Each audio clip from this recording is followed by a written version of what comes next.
The Medicines for All Institute was founded about 8 or 9 years ago with the idea of using chemistry and chemical engineering to solve some fundamental problems associated with access to healthcare, both nationally and internationally.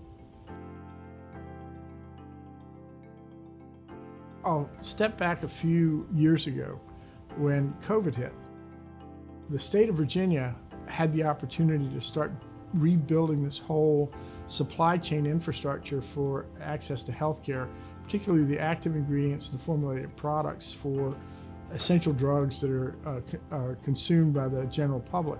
The federal government gave us about $400 million to do that, and we're actually building all that infrastructure here in Central Virginia to do this nationally. So it's become kind of an epicenter for all of this work in the area of advanced pharmaceutical manufacturing.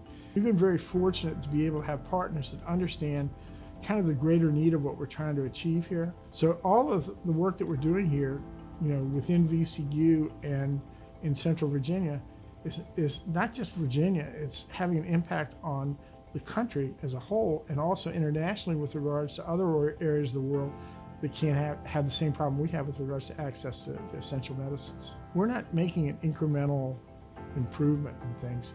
We're changing the way people think. I'll give you a great example of the impact that's been created and the unintended consequences of doing the right things.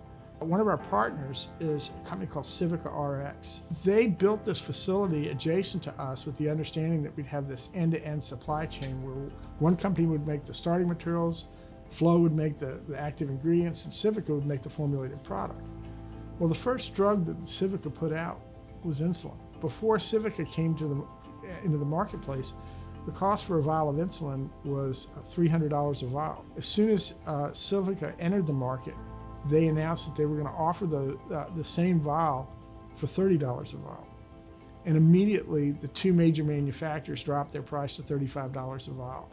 And the fact that we've been so successful in such a short period of time with stories like this just gives me faith and hope that we'll be able to do a whole lot more in this space for a lot of different other drugs where there's an unmet need.